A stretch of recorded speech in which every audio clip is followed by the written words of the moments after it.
Bom, turma, então na aula de hoje eu vou fazer uma introdução do processo de catálise, né? Vou falar um pouco sobre a catálise homogênea e fazer uma introdução sobre os processos de fenômenos de superfície que são essenciais para se falar sobre a catálise heterogênea. Então, o processo de catálise, turma, ele está presente na nossa vida o tempo todo e ele é conhecido, nem que seja empiricamente, desde a antiguidade, começando a partir dos processos fermentativos, né? Então, desde a antiguidade, existe a produção de bebidas alcoólicas, como o vinho, a cerveja, e esses processos, na etapa de fermentação, isso aí ocorre com a utilização de enzimas, que são catalisadores naturais, como veremos mais adiante. A partir da Idade Média, esse processo começou a tornar-se mais científico, digamos assim, né? E aí a gente tem um exemplo da preparação do éter sulfúrico, né? Que é o éter sulfúrico? É o nome éter sulfúrico vem do uso do catalisador ácido sulfúrico, né? Na produção do éter. Então, na verdade, é o éter etílico, que é conhecido como éter sulfúrico, porque ele é produzido usando ácido sulfúrico como catalisador. Então, esse processo começou a evoluir, né? Por exemplo, em Roebuck, no século XVII, utilizou catalisadores na fabricação de ácido sulfúrico em câmaras de chumbo. A primeira patente relacionada a catalisadores é de 1834, que é o uso da platina para a oxidação do enxofre a dióxido de enxofre. Deixa eu só tirar isso daqui do meio, pronto. E outro exemplo, em 1834, Mitscherlich viu que realizou esse processo aqui, colocar o álcool em contato com ácido sulfúrico a 140 graus Celsius, se desdobra em éter e água, que na verdade é a tal da produção do éter sulfúrico, né? Mas aí ele estabeleceu uma sistematização, né? O que você tem aqui? Decomposição e combinação por contato, né? Então você tem o álcool em contato com ácido sulfúrico, né? Ele forma o éter sulfúrico, não é isso?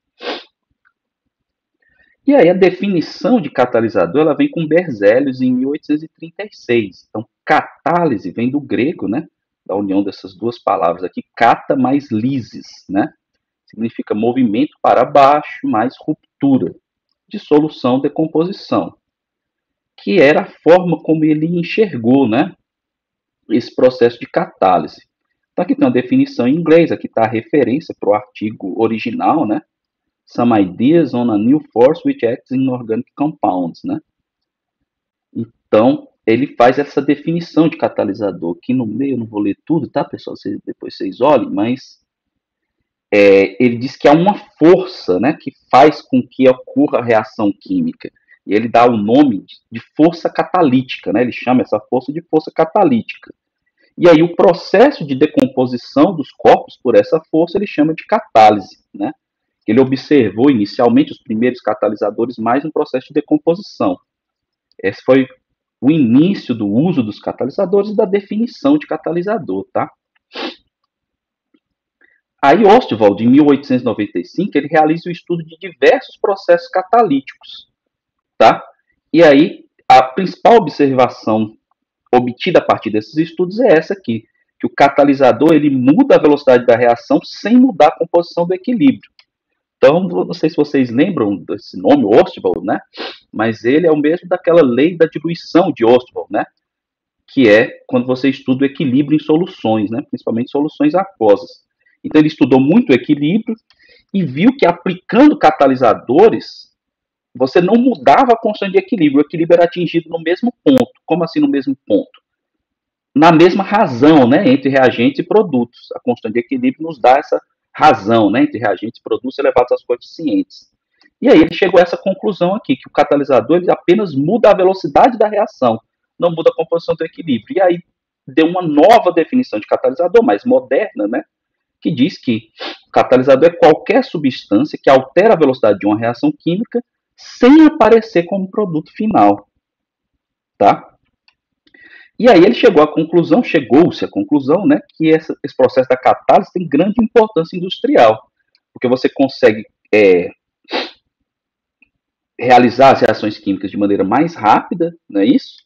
E o catalisador ele não é um produto da reação, ele não é consumido da reação, então ele pode ser reutilizado.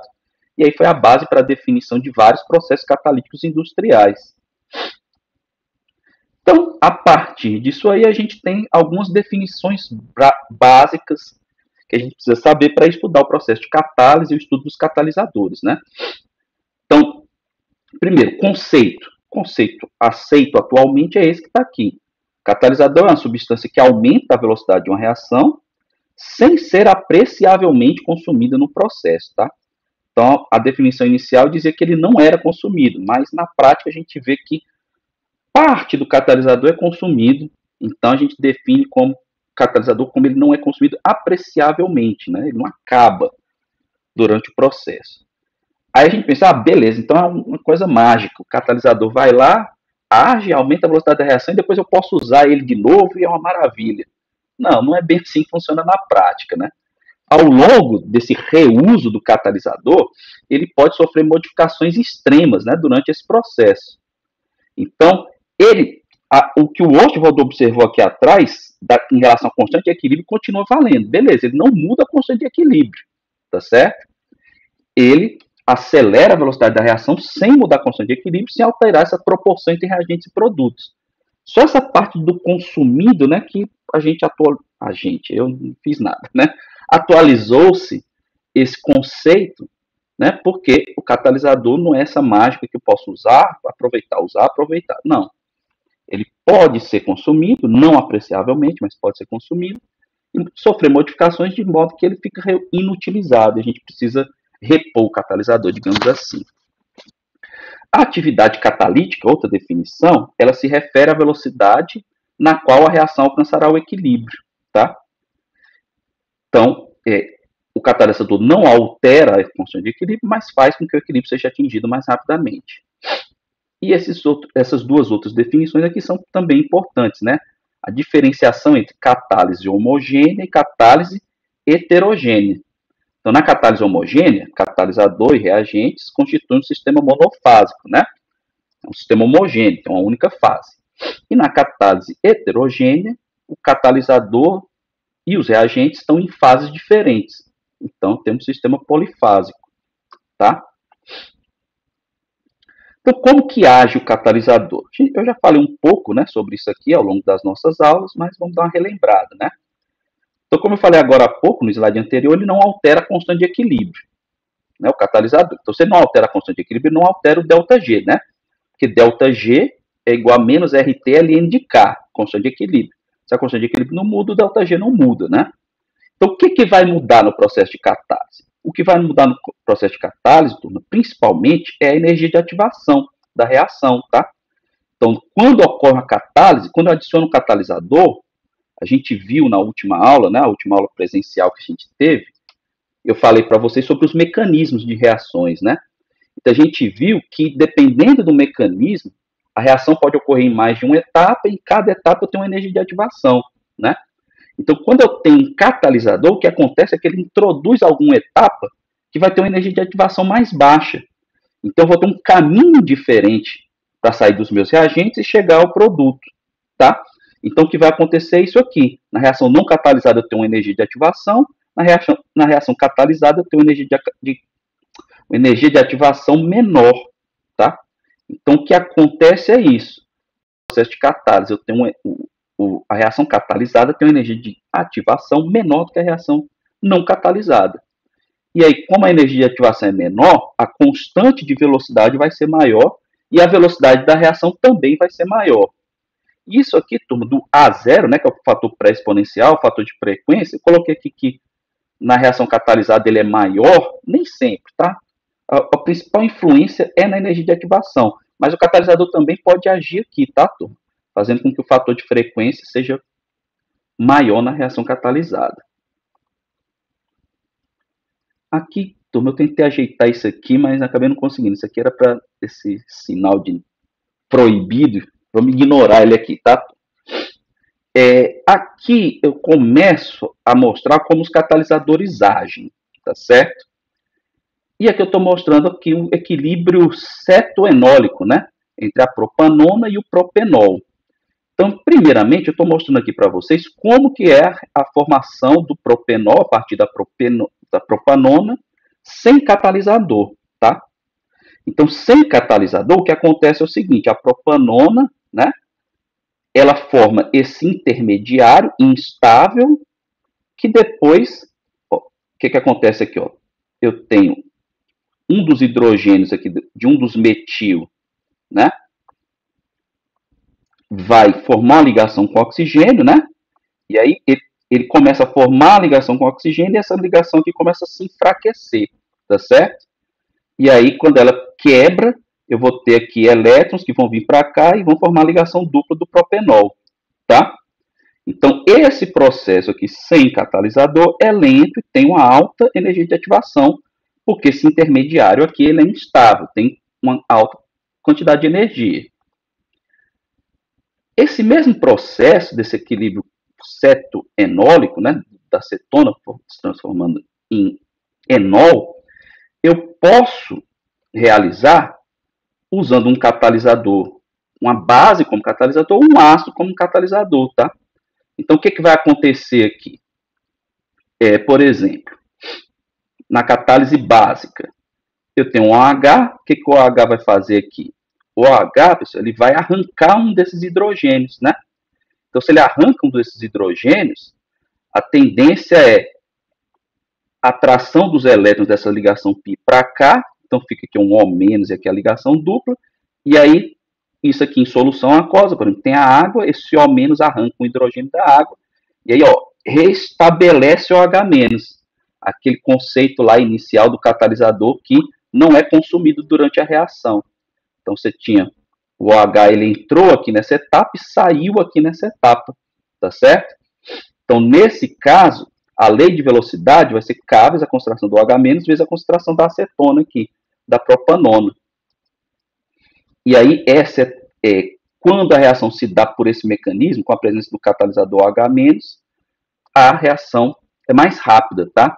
E aqui também outro detalhe a ser observado é que o catalisador pode fazer parte da lei de velocidade da reação, tá certo? Então, a velocidade dessa reação depende da concentração do catalisador, tudo bem? Então, o processo ocorreu por um outro caminho que tem uma energia de ativação menor. E, de maneira similar, eu posso ter a reação catalisada por um ácido, tá? E aí, nesse caso aqui, como que ocorre? Eu tenho aqui o ácido, né, H3O+, dou um H+, que vai se ligar ao oxigênio, e aí forma um carbocátion, né? Aí, o que vai acontecer aqui? A molécula de água entra aqui, né? O par eletrônico livre, não é isso? Aliás, o que acontece aqui é que o carbocátion vai atrair, né, os elétrons de uma ligação carbono-hidrogênio, e aí um hidrogênio é liberado e se combina com a água. Aí, de novo, o que vai acontecer aqui? O H3O+ é o catalisador, então ele entra nessa etapa e ele sai nessa etapa aqui, então ele não é consumido durante a reação. E aí eu tenho o propenol.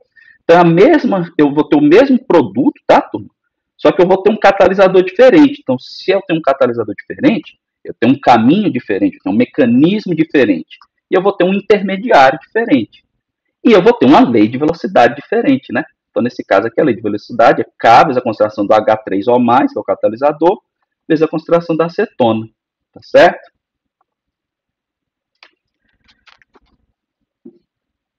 Outro exemplo importantíssimo de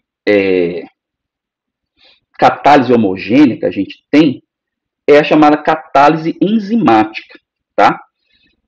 Então, as enzimas são chamados catalisadores biológicos, tá certo? O que são enzimas? Enzimas são, em sua maioria, já falando aqui o último tópico que está aqui no slide, são proteínas, tá certo? Então, as enzimas são proteínas que agem como catalisadores nos meios biológicos, tá certo? Então, as reações químicas que ocorrem no nosso organismo, por exemplo, elas são catalisadas por enzimas. E essas enzimas são o quê? Proteínas, em sua maior parte. E como que são formadas as proteínas? São formadas por um conjunto de aminoácidos, né? O que são os aminoácidos? Eu tenho aqui um composto orgânico, né? Tem carbono, hidrogênio, um radical. Eu tenho um grupo amino e um grupo ácido, daí o seu nome, né? Então você tem uma grande sequência de aminoácidos formando um polímero, né? Isso aqui é um polímero natural, que são as proteínas, e as proteínas têm estruturas desse tipo aqui, né? Elas têm essas hélices que se dobram, que são as estruturas que a gente chama de estrutura primária, secundária, terciária e quaternária, né? Aqui já é uma estrutura quaternária. Então vocês devem estudar bem isso aí na bioquímica, né? E a bioquímica tem essa interseção com a cinética química, né? Porque a gente tem as enzimas que agem como catalisadores. Então, qual é a função das enzimas? Viabilizar a atividade das células, quebrando moléculas ou juntando-as para formar novos compostos. Tá? Então, a gente tem, por exemplo, moléculas que. Enzimas que quebram moléculas e enzimas que formam moléculas. Os principais exemplos são as que quebram, por exemplo, lipase, quebra gordura. Deixa eu ver o que mais. Por exemplo, quem tem intolerância à lactose. Tem gente que tem intolerância e tem que tomar um remédio para poder conseguir comer alguma coisa que tenha leite, né? Aí o que a pessoa toma? Ela toma lipase. Né?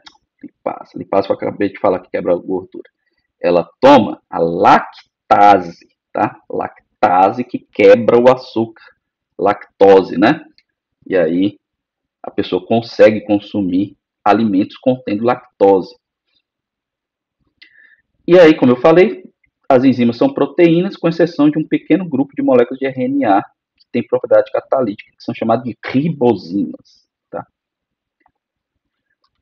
E aí, turma, aqui está um exemplo de uma enzima chamada catalase. O que ela faz? Ela quebra a molécula de água oxigenada, de peróxido de hidrogênio, tá? O balanceamento aqui está errado, tá, turma? Faltou um meio aqui, tá bom?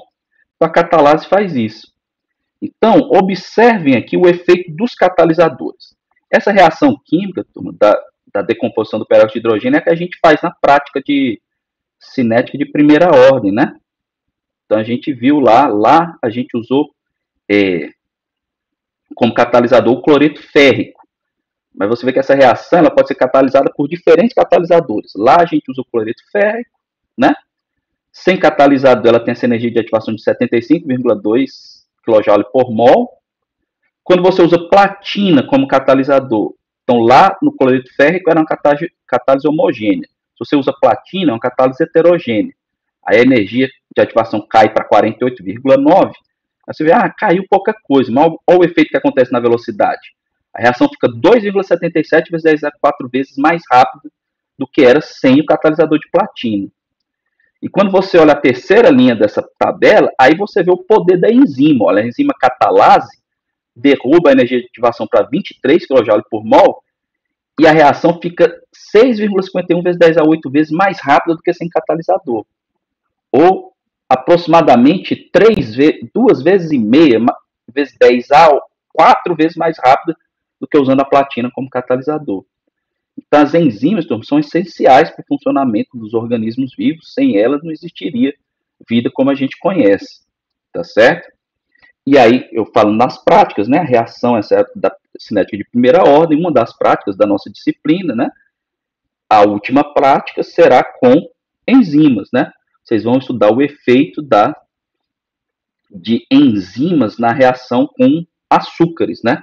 Que é parecido com esse exemplo que eu dei aí da lactase, tá bom? Então, por isso eu vou parar por aqui falando da catálise enzimática, porque vocês verão mais sobre catálise enzimática na aula prática, tá certo?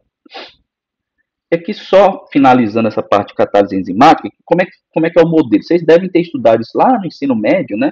Um modelo chamado chave-fechadura, né? Que é o modelo de Fischer. Então, o que diz esse modelo? Que esse modelo tenta explicar como que as enzimas agem, né, em determinadas moléculas para catalisar algumas reações. Então, o modelo de Fischer, chave-fechadura, é que dentro lá da enzima, daquela estrutura que eu mostrei para vocês, por exemplo, aqui ou essa aqui, né, existe alguma região, algum buraco, digamos assim, falando grosseiramente, que a gente chama de sítio ativo. E aí apenas moléculas específicas conseguem entrar lá nesse sítio ativo para poder reagir, para poder interagir com essa enzima e aí ocorrer, por exemplo, a decomposição que ocorre aqui, tá certo? Então esse modelo chave-fechadura diz isso, que cada enzima tem uma região chamada de sítio ativo, que ela é extremamente específica para a molécula que vai entrar lá. Então, uma enzima, essa catalase que eu acabei de mostrar aqui, ela não vai reagir com outra molécula, porque a molécula de peróxido de hidrogênio é que se encaixa perfeitamente. Então, esse exemplo do peróxido de hidrogênio é simplesinho, mas, por exemplo, é assim que muitos medicamentos funcionam, são moléculas mais complexas. Então, você tem um sítio ativo e um encaixe, né, que se dá de maneira que interações favoráveis acontecem e as reações dali são desencadeadas. Então, o modelo de Fischer, ele era um modelo que considerava esse sítio ativo como um sítio ativo rígido, que ele não se modificava. Já o modelo do ajuste induzido, turma, diz o seguinte, que o sítio ativo não necessariamente tem que ter a mesma forma da molécula que vai entrar lá. Quando a molécula chega, começam a ocorrer interações de modo que o sítio ativo se ajusta à molécula que está entrando no sítio ativo. Por isso que o nome desse modelo é chamado de ajuste induzido. E é um modelo mais aceito atualmente. Então, chave de fechadura foi o primeiro modelo que surgiu. Dá para a gente ter uma ideia, né, de como funciona, mas o modelo do ajuste induzido é o que a gente observa, né, atualmente. Tá certo? Então, como eu falei para vocês, a gente fala depois sobre catálise na prática, vamos ver agora alguns conceitos importantes quando a gente está estudando os processos, principalmente industriais, né? Então, que três conceitos são de conversão, rendimento e seletividade. O que é conversão? A conversão é a fração das moléculas que foram convertidas em reagentes. Como que eu calculo essa fração de moléculas que foram convertidas em produto, né? A fração de moléculas de reagentes que foram convertidas em produtos. Como que eu calculo isso? Eu calculo a diferença entre a concentração inicial do reagente e a concentração atual ou final, tá? Isso me dá a quantidade de reagente que reagiu, né? E eu divido pela concentração inicial. Então isso aí vai me dar uma porcentagem, né? Uma fração ou porcentagem do que foi convertido de reagente em produtos, tá? Então, eu posso calcular dessa maneira, né, calculando a diferença entre a concentração inicial e a concentração atual, ou pegando a quantidade de produto, né, fazendo o balanço de massa, esse 2B mais C, a quantidade de A que reagiu. E aí eu divido pelo total, que é o A mais 2B mais C, né, de acordo com essa estequiometria aqui. O conceito de rendimento, turma, ele se aplica à quantidade de produto formado, é a fração de produto formado em relação àquilo que eu esperava, tá? Então, pela estequiometria dessa reação, né, como aqui o A para B é de 1 para 2, eu esperava um rendimento de 100%, né, significa que o meu B sobre 2, né, tem que ser igual à quantidade de A que reagiu, que é A0 menos A. Mas sempre a gente tem perdas, né, nos processos. Então, o rendimento de B é B sobre 2 sobre o A0 menos A, que é o A que reagiu, né? Então, é o que eu obtive dividido pelo que eu esperava obter se a reação tivesse rendimento de 100%, né? E no caso, o rendimento de C, como a proporção aqui, a estequiométrica de A entre A e C é de 1 para 1, é a concentração de C dividido pela concentração de A que reagiu, né? Então, toda vez que vocês viram esse A0 menos A, é o A que reagiu, né? Inicial menos o final. E o conceito de seletividade, turma, também é um conceito importante nos processos industriais e em química medicinal também, por exemplo, que é uma reação química forma determinados produtos que nem sempre são desejáveis. Então, às vezes, você quer que forme o B e não quer que forme o C, ou quer que forme o C e não quer que forme o B. Então, a seletividade é isso.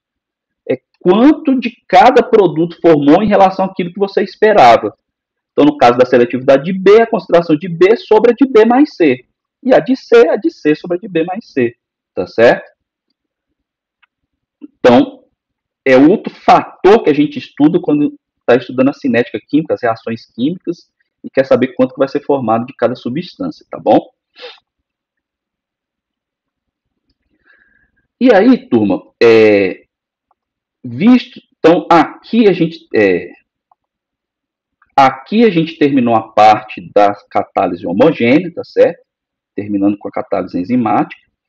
Aqui eu defini esses conceitos de conversão, rendimento e seletividade. E agora nós vamos começar a parte da catálise heterogênea, tá certo? Antes de chegar na catálise heterogênea propriamente dita, a gente precisa estudar as superfícies, tá? Fenômenos de superfície. Por quê?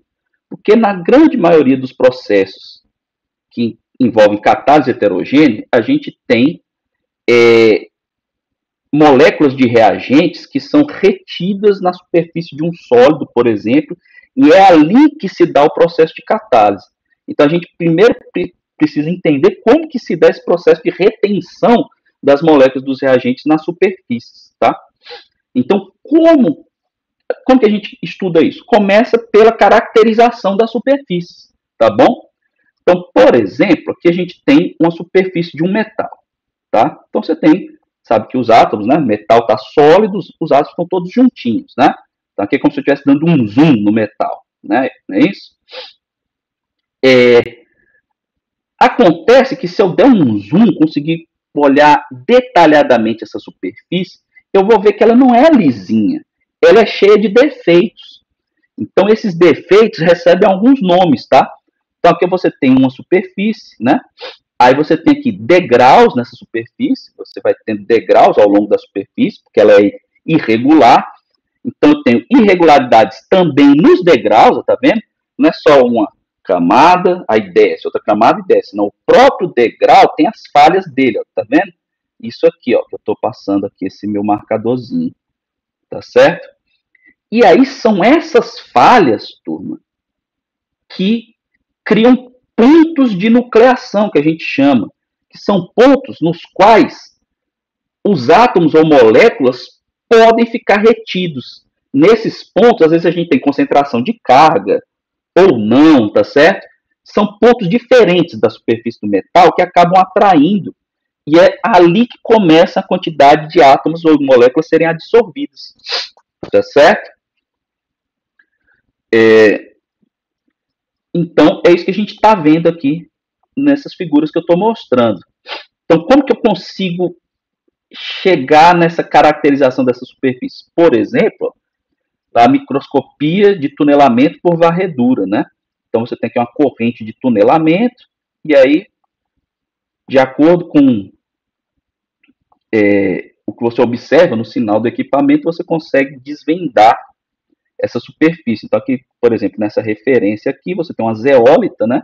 E aqui você vê aqui, ó, os degraus que ele fala, ó. Degraus, aí planos, que são terraços, né? Aí, aqui você tem esquinas, então é como se fossem as falhas aqui nos terraços, tudo bem? Então, são nesses pontos diferentes de irregularidades das superfícies é que costumam ficar retidas as moléculas de reagentes, moléculas ou átomos de reagentes.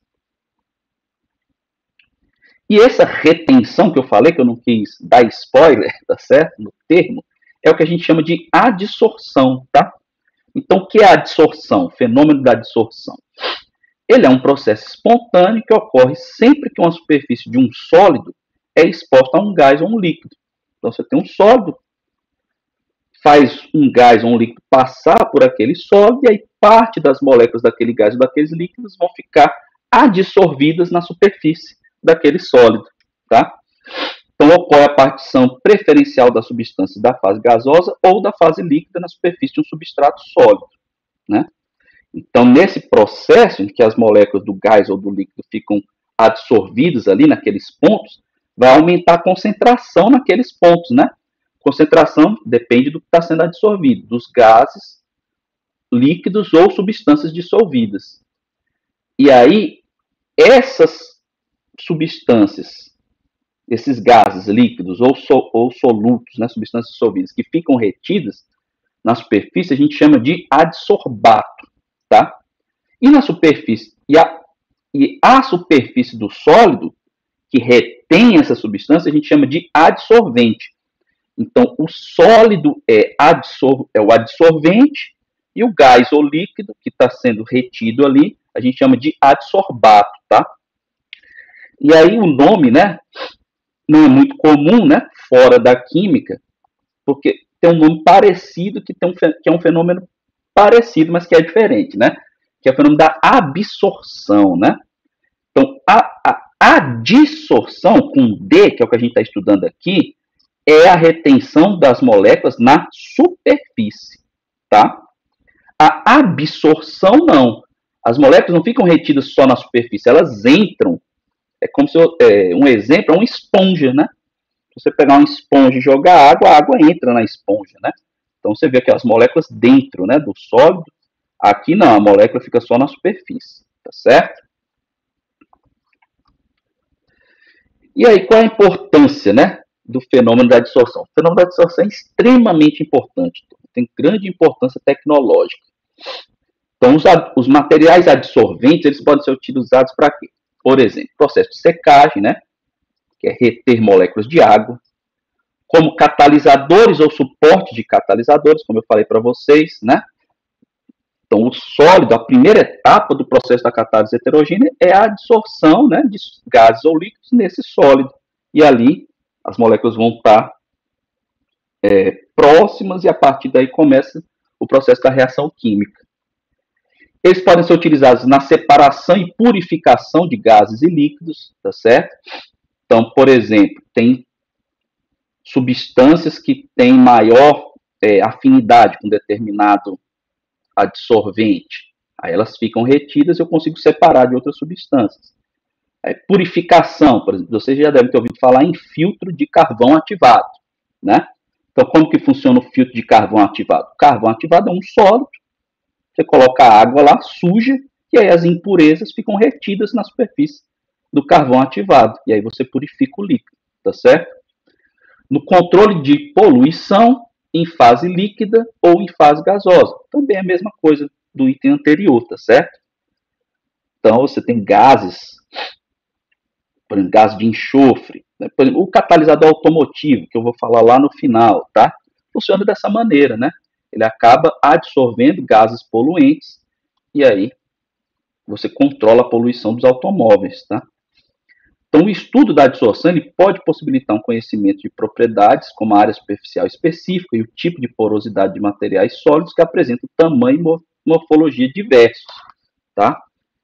Então, é o que a gente vai ver aqui, que, por exemplo, esse processo de adsorção, como eu falei, se dá nessas irregularidades, né? E dependendo do adsorvente, você pode ter poros, aí os poros, em cada poro vai ficar adsorvido aquelas quantidades de moléculas, tá certo?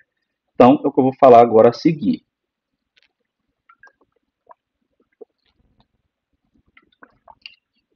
Então, características, tá, dos adsorventes. Um adsorvente ele pode ser cristalino ou amorfo, né? Então, cristalino é quando ele tem uma estrutura definida e amorfo, como está dizendo, sem forma, né? Então, normalmente, principalmente a gente trabalha com cristalinos, né? Eles podem ser hidrofóbicos ou hidrofílicos, né? Aí, isso vai, quando você trabalha com substâncias de solução aquosa, vai ser bastante importante, quando envolve a água, né? E eles têm área superficial específica, né? Então, aqui, nessa figura aqui, a gente tem exemplos, né? De como o tamanho do poro está relacionado ao fenômeno de superfície que vai acontecer naquele adsorvente. Então, por exemplo, microporos, que são definidos como poros de tamanho inferior a 2 nanômetros, até 2 nanômetros. Eles vão ter adsorção seletiva, né? Que aí vai dependendo do tamanho das moléculas que estão passando pelo adsorvente ali, tem molécula que vai ser pequena o suficiente para ficar no microporo e tem molécula que vai passar. Mesoporos tem tamanho entre 2 e 50 nanômetros. É aí onde vão se dar os processos de adsorção e catálise. E os macroporos, que são poros maiores que 50 nanômetros, estão relacionados a fenômenos de transporte, que eles carregam, né? São poros grandes o suficiente para carregar moléculas com ele. A adsorção vai depender também da configuração do poro, não só do tamanho, né? Então, o poro pode ser uma fenda, canal, cavidade, gaiola, etc. E aí, as equações matemáticas que a gente utiliza para estudar a cinética desses fenômenos de superfície, elas são complicadas se a gente não sabe a forma do poro, por exemplo. Então, na maioria das vezes, modela-se os poros como cilíndricos. A gente faz um modelo considerando todo poro é bonitinho, né? É um cilindrozinho, e aí a gente consegue estimar, né? Processo de velocidade, de adsorção, de cobrimento da superfície, que eu vou já falar para vocês, tá certo?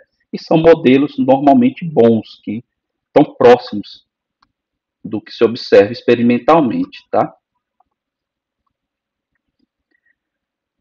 Então, falando aqui na interface gás-sólido, a gente pode ter dois tipos de adsorção.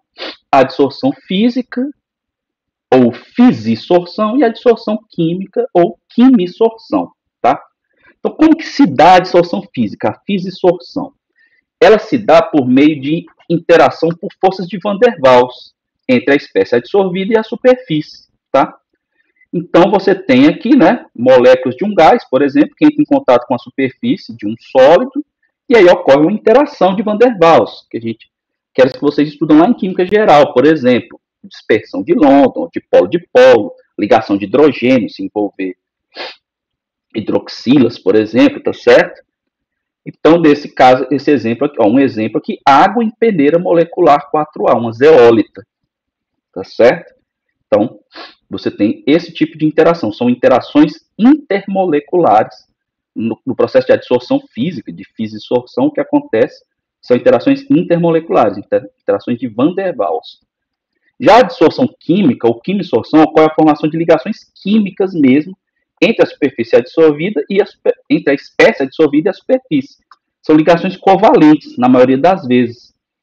Então, por exemplo, na adsorção do CO, né, do monóxido de carbono, em óxido de sério, o que acontece é a ligação covalente, tá, entre o CO, né, entre os átomos de carbono e oxigênio, e o óxido de sério, né, os orbitais moleculares aqui do óxido de sério, tá certo? Então, como na adsorção química, o que a gente tem uma ligação covalente, a energia envolvida é comparável à que acompanha as reações químicas, tá? Geralmente, a quimisorção ela é exotérmica e o processo nem sempre é reversível, né? Que processo? Reações na superfície, dissociação, catálise heterogênea. Então, na adsorção química, como ocorre a ligação covalente, ela é mais forte do que a adsorção física. Então, por isso que a energia é maior, a estabilização do complexo, digamos assim, adsorvente-absorvato é maior, então ela geralmente é exotérmica. E aí, como essa interação entre adsorvente e adsorbato ela é mais forte, é mais difícil de você reverter esse processo. Por isso que nem sempre o processo é reversível. Já a energia envolvida, já na adsorção física, a energia envolvida é comparável a que acompanha transformações físicas, como a condensação, tá certo? Então, por exemplo, se você tem lá vapor d'água que virou líquido, né? Ele libera uma quantidade de energia, mas a quantidade de energia é pequena, né? O que aconteceu foi que as moléculas se aproximaram e, por meio de interações intermoleculares, elas ficaram cada vez mais próximas e saíram do estado gasoso para o líquido. No processo de adsorção física é parecido, só que em vez de as moléculas entre si estão atraídas, elas são atraídas pela superfície do adsorvente, tá certo? E aí elas acabam se juntando, ocorre a formação também de interações de Van der Waals, então por isso que a energia é da mesma ordem de grandeza. E a adsorção física, ela costuma ser reversível em sólidos não porosos, exatamente porque ela é mais fraca, né? A interação entre adsorvente e adsorbato ela é mais fraca. Então é mais fácil você reverter esse processo. Aí já em sólidos não porosos, porque nos porosos, às vezes, a molécula fica lá dentro do poro e fica mais difícil de sair, tá certo? Então essa tabelinha aqui faz uma comparação entre a quimisorção e a fisisorção. Então, aqui é um resuminho do que eu acabei de falar. Força de adsorção na química, a ligação química, na física são interações de Van der Waals. Extensão da adsorção. Na quimisorção, o que a gente tem é a formação de uma monocamada na superfície, tá? Porque aí ocorrem as ligações químicas entre a molécula e a superfície, né? Molécula, superfície, molécula, superfície. Então você fica com uma camada de moléculas adsorvida na superfície. Já na fisisorção, eu posso ter multicamadas, porque como as interações, por exemplo, comparando com a quimisorção, né? Essa que eu falei do CO no óxido de sério. Pá, chegou aqui a molécula de CO no óxido de sério. Então, eu recubro a superfície. Se chegar outra molécula de CO, o que vai ter aqui é CO já. Então, não tem uma interação, porque a interação é específica entre o CO e o óxido de sério. Já na fisisorção, não. Eu tenho interação de Van der Waals entre a molécula e a superfície, só que eu posso chegar com outra molécula aqui que interage por meio de interação de Van der Waals com o que já está aqui. Então, eu posso ter a formação de camadas, de mais camadas. Então, formação de multicamada, tá certo?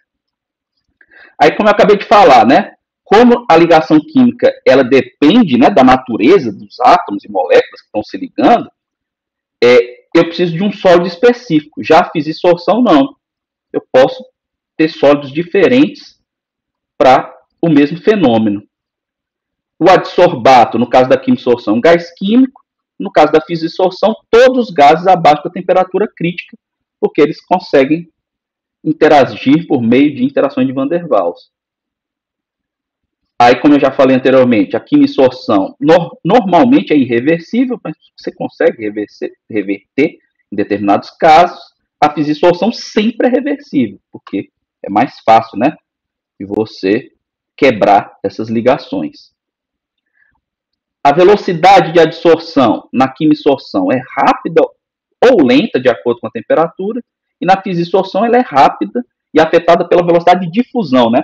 A velocidade na qual o gás ou o líquido se mistura com o sólido.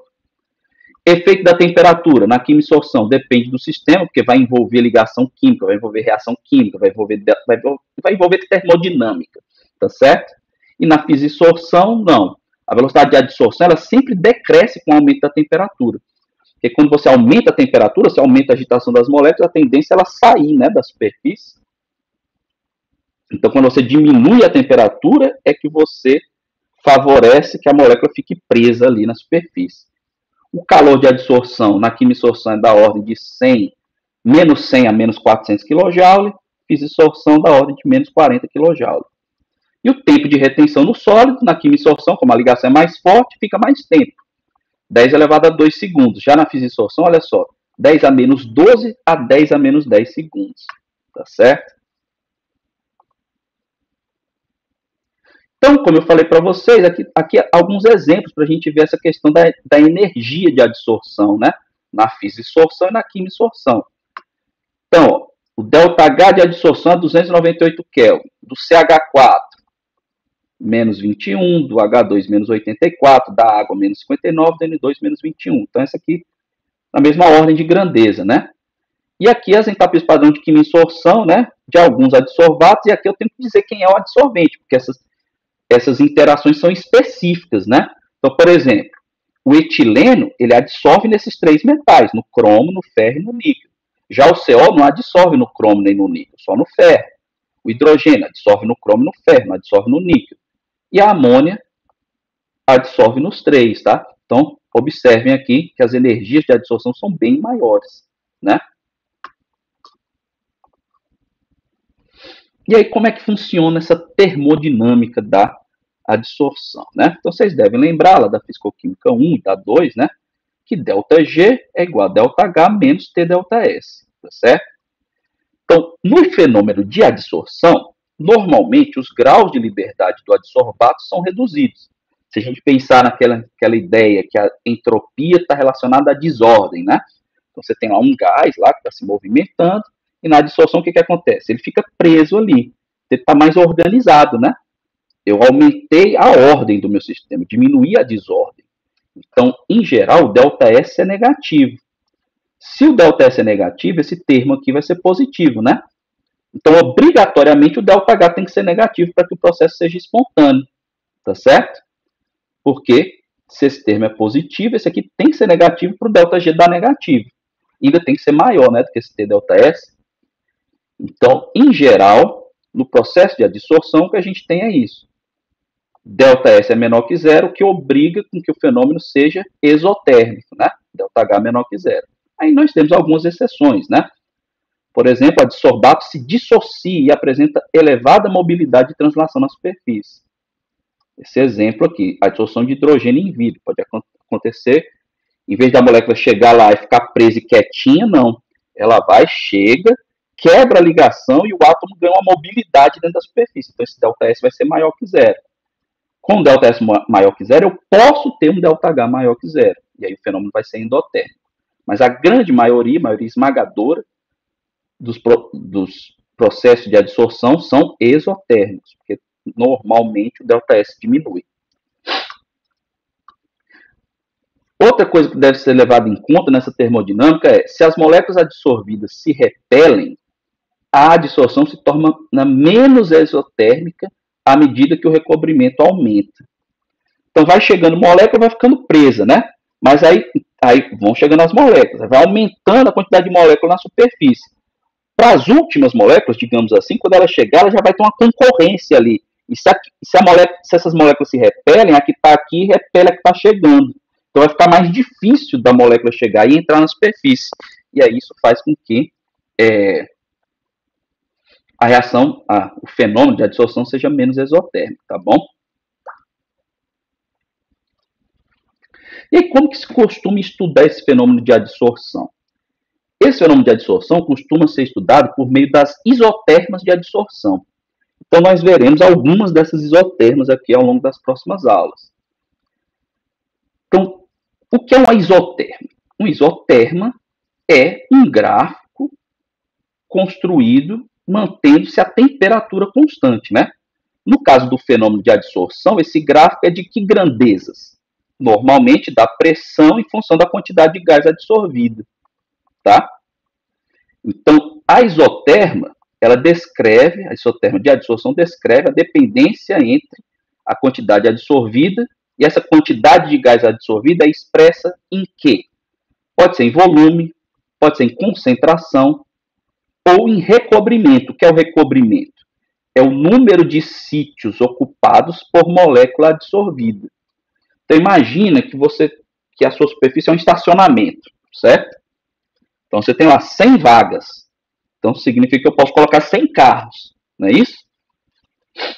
Cabem 100 carros ali naquele estacionamento. Se tem 70 carros, eu digo que o recobrimento é 70 sobre 100. Então, a minha superfície do meu sólido é o estacionamento e as moléculas são os carros. Então, aquele sólido ele tem um número de vagas, né, para as moléculas. Então, se ele tem 100 vagas e tem 70 moléculas, o recobrimento é 70%, ou 0,7%. Tudo bem? A extensão da adsorção vai depender de que grandezas? Depende da temperatura, né? Como eu falei, se você aumenta a temperatura, a tendência é expulsar, né, as moléculas. Se você diminui, a tendência é atrair. Da natureza da substância adsorvida, o adsorvato, né, que vai interagir com essa superfície.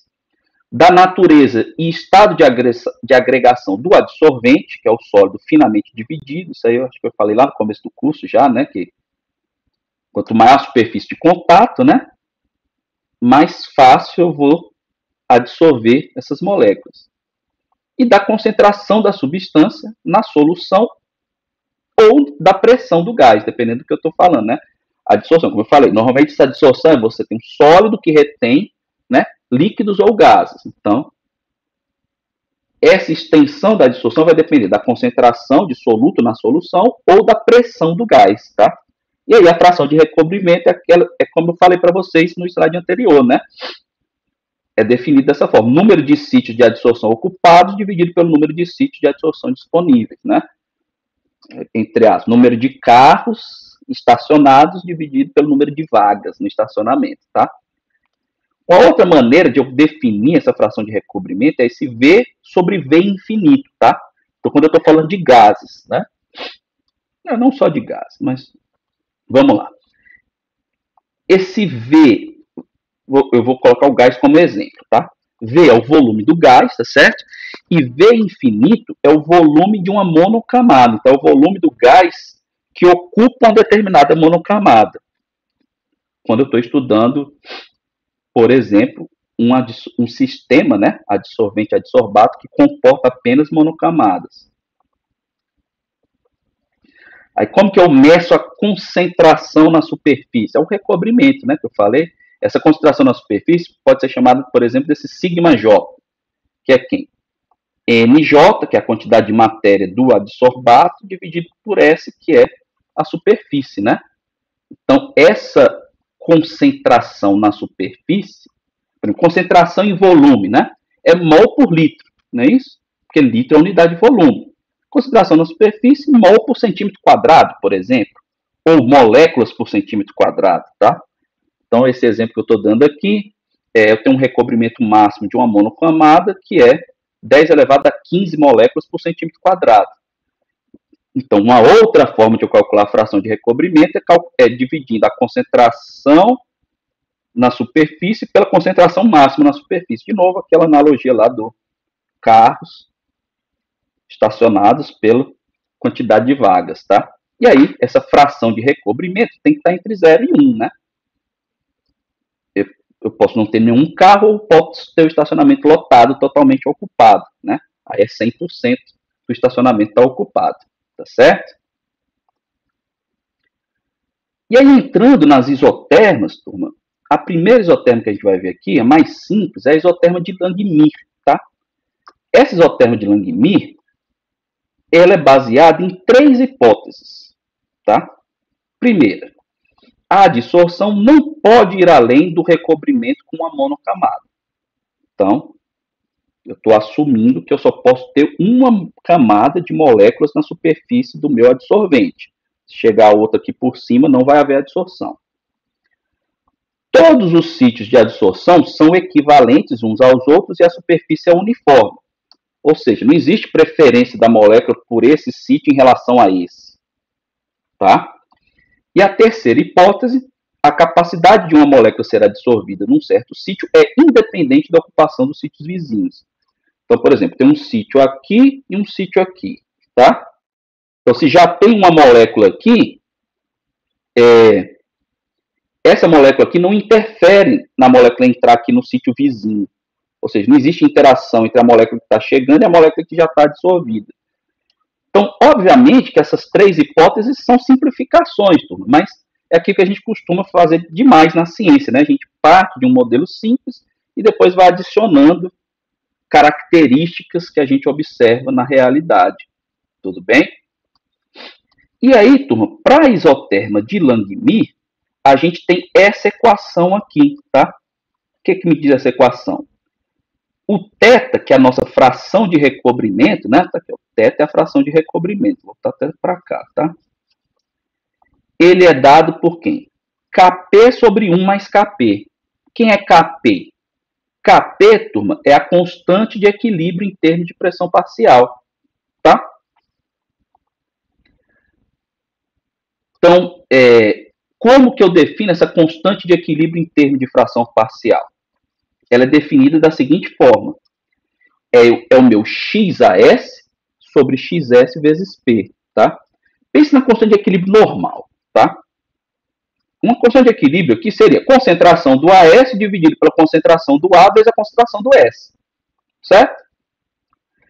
Aí, no caso particular do estudo da adsorção, quem é a concentração do AS? Eu represento pelo XAS. Quem é XAS? Fração molar de posições ocupadas na superfície θ. Tá? Quem é XS? XS é a concentração do S. Quem é XS? Fração molar das posições livres. Tá? Então, XAS são os carros estacionados, XS são as vagas disponíveis. E a concentração do ar eu represento por quê? Pela pressão do gás, tá? Que é P. Então é assim que eu defino essa minha constante de equilíbrio em termos de pressão parcial, desse equilíbrio sólido-gás entre adsorvente e adsorbato, tá? Então, A é o adsorbato gasoso, K a constante de equilíbrio, S é a porção vazia do sólido, AS a molécula dissolvida, e aqui eu já defini os outros três, tá bom? Então, com essas definições, turma, a gente consegue chegar naquela equação que eu mostrei aqui, tá? Como que a gente chega nelas? Ó? Em primeiro lugar, em vez de x a s, a gente usa o θ, tá? Que eu defini lá atrás, que é a fração de recobrimento. Tá aqui o θ, tudo bem? E aí, se eu tenho uma monocamada e não tem fenômeno de dissociação, que depois eu vou falar sobre isso, se θ é a fração de sítios ocupados, 1 menos θ é a fração de sítios livres, de vagas disponíveis. Tudo bem? Aí, se eu olhar aqui para a minha equação do equilíbrio, deixa eu escrever aqui, tá, pessoal? Para a gente entender melhor isso. Então, vamos...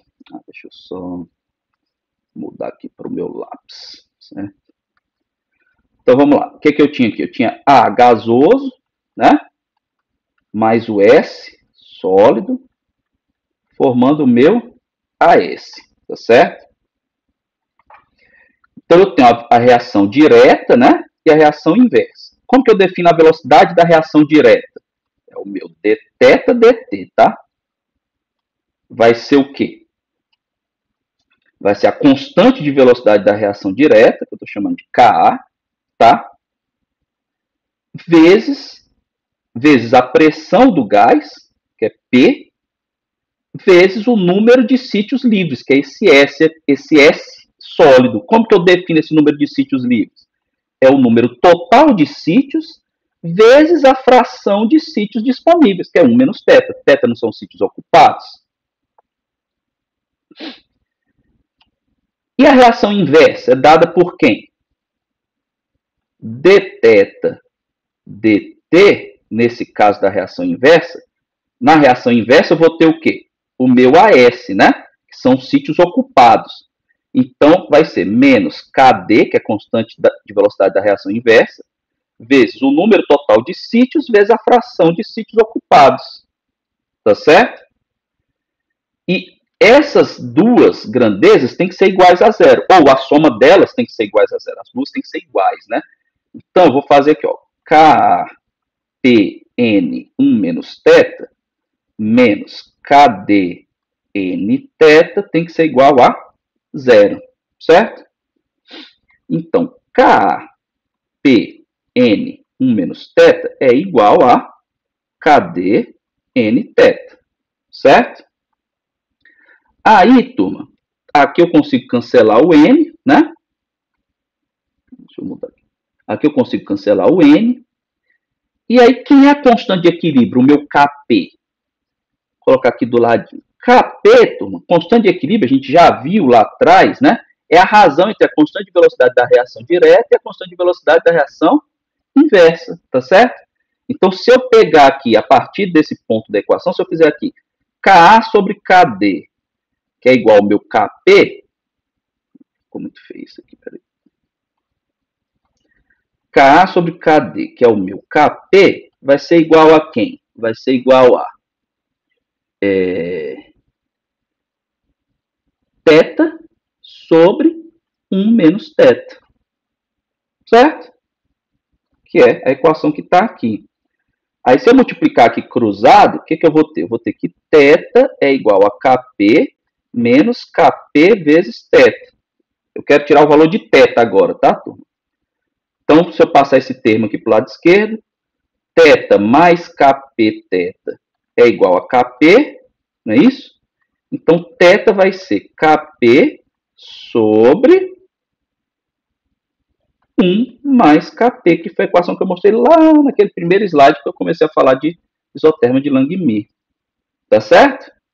Então, é assim que a gente obtém a equação da isoterma de Langmuir, tá? E aí nós vamos encerrar aqui essa aula com esse exemplo aqui, ó. Os dados da tabela a seguir são os da adsorção do CO sobre carvão a 273 Kelvin. Verifique se a isoterma de Langmuir é válida e calcule a constante alfa. É porque no livro do Atkins ele chama de alfa, tá, turma? Mas ele é o Kp, tá? Kp, tá? Ficou um capeta aí, ficou uma cacofonia, tá? Desculpem aí por ela. É o Kp. E o volume de gás correspondente ao recobrimento completo. Em cada caso, o volume V foi corrigido para a pressão de um ATM, que é 101.325 pascal.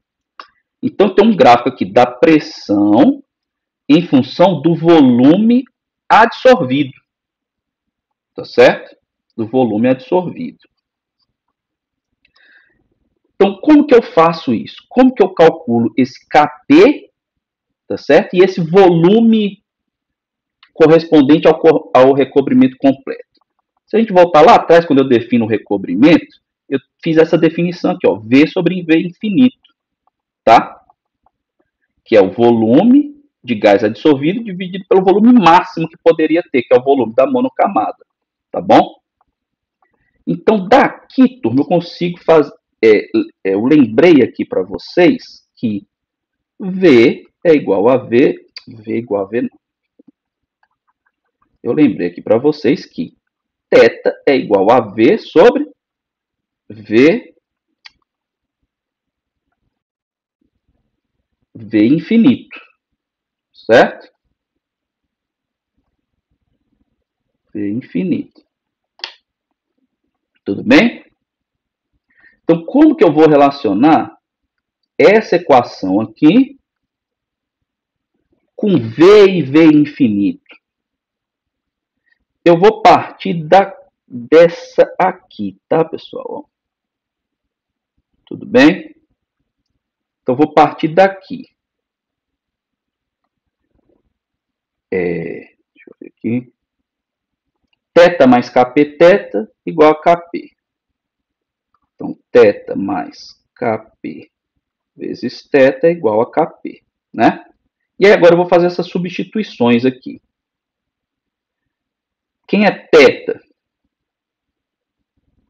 V sobre V infinito. Mais Kp, que multiplica V sobre V infinito, igual a Kp. Né? Deixa eu ver aqui.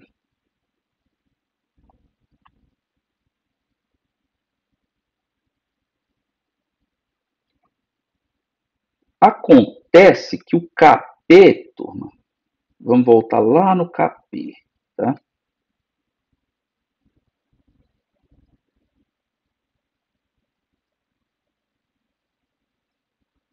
É isso aqui, né? Isso aqui é o θ. Isso aqui é 1 menos θ. Certo? Então, o que eu vou ter aqui, pessoal? Isso aqui é a mesma coisa que Kp igual a θ sobre 1 menos θ vezes P. Certo? XAS, né? É isso mesmo. Tudo bem?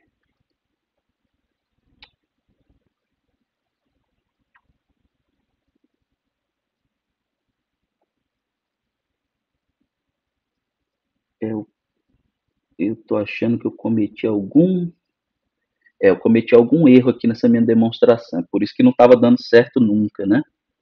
Ó, vamos voltar aqui para poder não dar erro. Eu engoli esse P aqui, tá, pessoal? Acabei engolindo. Então, ó, o que acontece aqui é o seguinte. Aqui ó, é vezes P, tá? Aqui é vezes P. Então, esse... Aqui é Kp Vamos reorganizar aí. Deixa eu...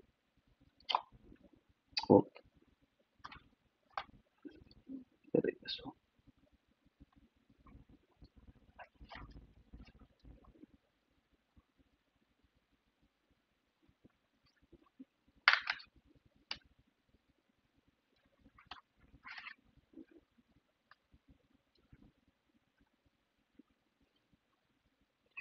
Vou reorganizar daqui, que fica mais fácil, tá? Então, vamos lá. Então, ajeitando aqui. Ajeitando aqui, o que a gente vai ter é o seguinte. P vezes KP menos θP vezes KP igual a θ, né? Então, θ mais θPKP igual a PKP, né? Então, quem é o θ? Θ vai ser P vezes KP sobre o quê? 1 mais P vezes KP. Certo? Então, estava faltando o termo P. Aí agora sim eu vou partir da equação certa, que é essa aqui. Estava faltando um P aqui, tá, pessoal? Para frente. Então, estava faltando P aqui, né? Deixa eu apagar isso aqui. O computador tá lento, tá, pessoal? Aí acabou apagando tudo. Não sei porque esse computador tá lento. Ai, meu Deus.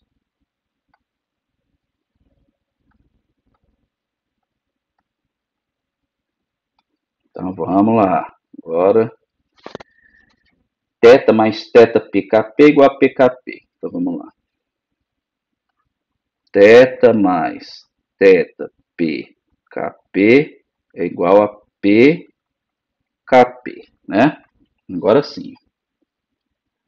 Aí, V sobre V infinito mais θPV sobre V infinito igual a PKP, certo? Aí eu vou dividir todo mundo por V, certo? O que vai ficar? 1 sobre V infinito é igual a... Não tem esse θ não aqui. O θ é o próprio V vezes V infinito. Então, que é V sobre V infinito PKP, né? Aí, dividindo tudo por V, o que eu vou ter é P... Botou mais aqui. Aí, mais P sobre V infinito KP igual a P sobre V KP. Certo? Agora eu vou dividir tudo por KP. Tudo bem? Dividindo tudo por KP, vai ficar P sobre V é igual a P sobre V infinito KP, não, P sobre V infinito,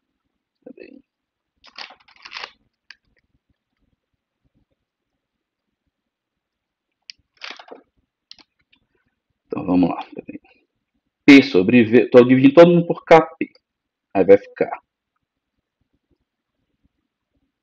1 sobre KP vezes 1 sobre V infinito, né? Estou dividindo esse termo aqui por KP, então ficou 1 sobre KP vezes 1 sobre V infinito. E o outro termo vai ficar mais P sobre V infinito, né? Mais P sobre V infinito, certo? Aí, turma, essa equação pode ser linearizada, processo que a gente já viu várias vezes aqui na nossa disciplina de cinética. Isso aqui é o meu Y,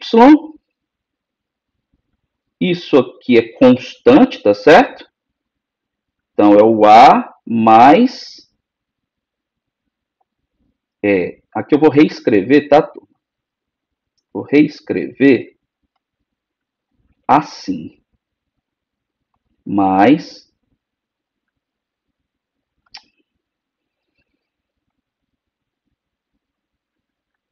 mais 1 sobre V infinito vezes P, certo? Porque aí agora esse cara aqui é o B e esse aqui é o...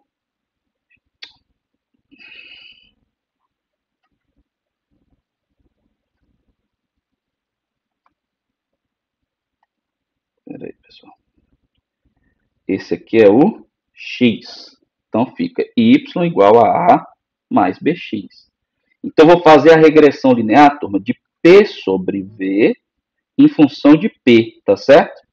Aí o coeficiente angular vai ser 1 sobre V infinito, aí eu acho V infinito. E o coeficiente linear, o intercepto, vai ser 1 sobre Kp vezes 1 sobre V infinito. Tudo bem? Então vamos fazer essa regressão aqui, tá, turma? Eu vou abrir aqui um Excel, que no meu aqui se chama LibreOffice, que é a versão gratuita, tá?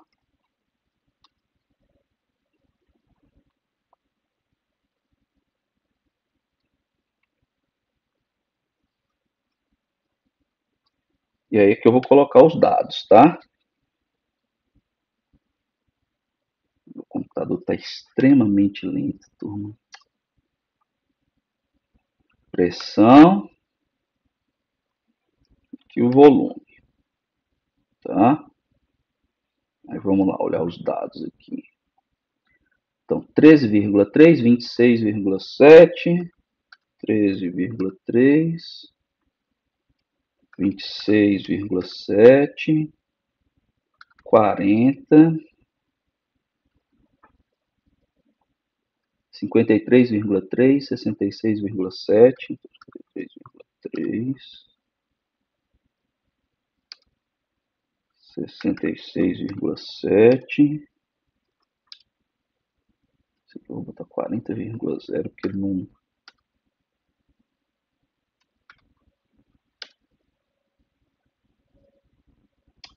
porque no meu computador é ponto, tá, pessoal? Oh, meu Deus. Esqueci desse detalhe aqui, por isso que tá estranho. Vou casar e substituir. Vírgula por ponto. Substitui todos. Pronto, agora sim, tá bonitinho. Já coloco ponto, porque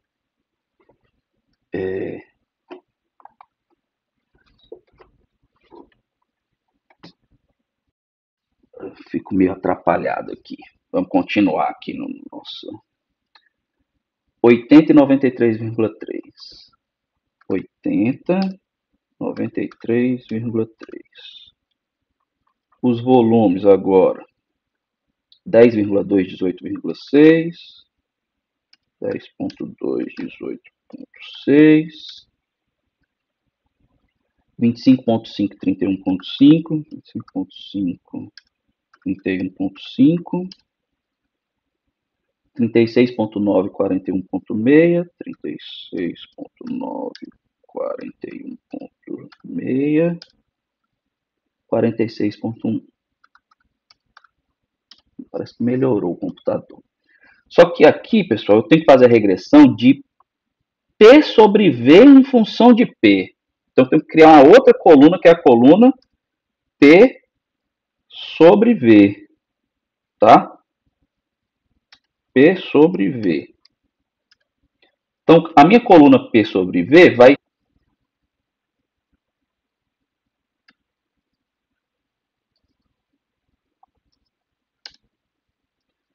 Então, aqui é o P sobre V, certo?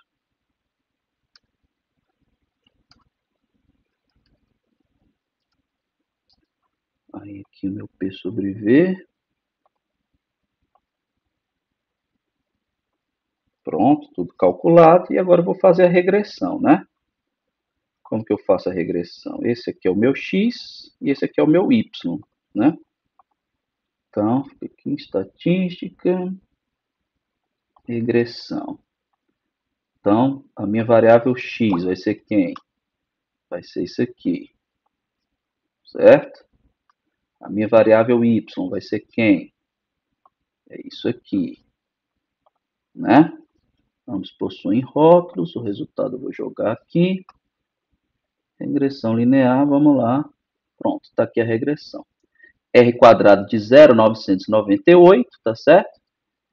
Aqui é o coeficiente angular e aqui é o intercepto, tá bom? Então, ficou 9,04 vezes 10 a menos 3, o coeficiente angular, tá?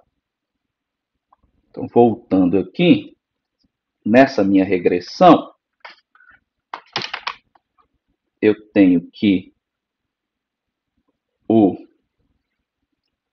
A, que é igual a 1 sobre Kp vezes 1 sobre V infinito, é igual a 9,04 vezes 10 a menos 3, né? Vezes 10 elevado a menos 3. Ah, não. Isso aqui é o B, que é o coeficiente angular, né? Então, B, que é igual a 1 sobre V infinito, é igual a isso aqui, certo? Então, vamos lá. Então, B, o coeficiente angular é esse, né? Certo? E o intercepto é 1,19. Então, com o coeficiente angular, eu consigo encontrar o V infinito, tá certo?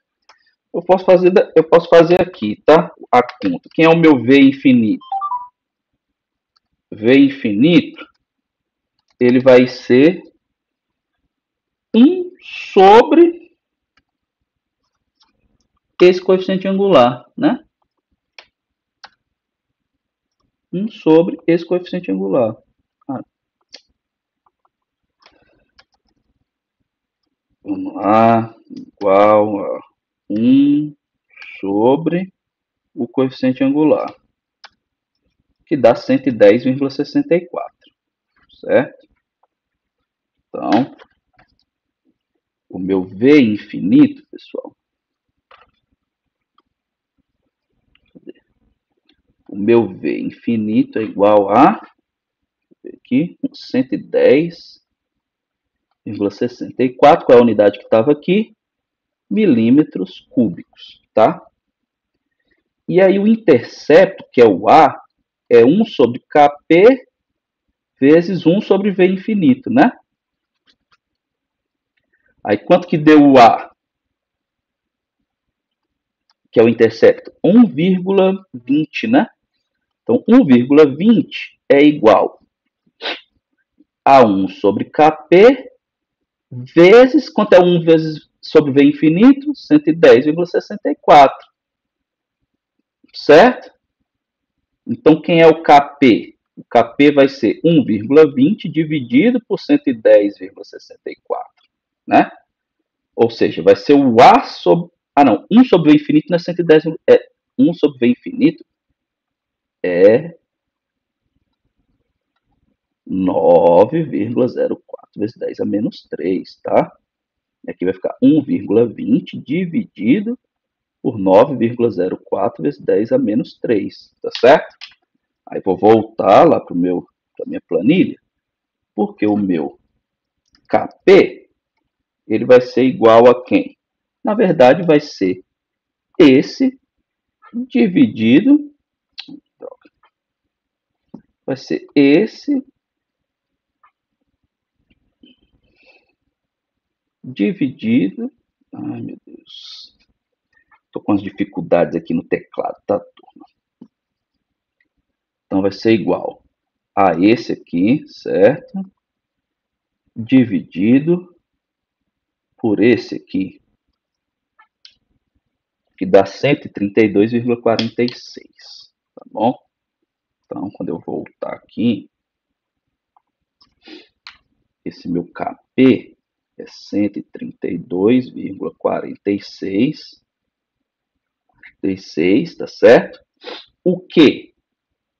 Observem que a unidade, turma, qual vai ser a unidade aqui? Se eu pegar o Kp, olha o Kp aqui.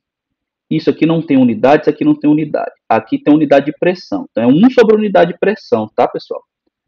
Então, cuidado com unidades, tá? Isso aqui, então, vai ser o quê? Quilopascal a menos 1. Tudo bem, turma? Então, aqui é um exemplinho de como calcular, né, os parâmetros da isoterma de Langmuir. Quem são os parâmetros? 1 sobre V infinito, que é o volume da monocamada. Então, o significado físico disso aqui é que a monocamada desse adsorvente tem volume de 110,64 milímetros cúbicos. E a constante de equilíbrio, Kp, é 132,46 kPa a menos 1. Tudo bem? Então, é isso. E aí, na próxima aula, a gente continua, né, a partir de onde a gente parou aqui, tá bom?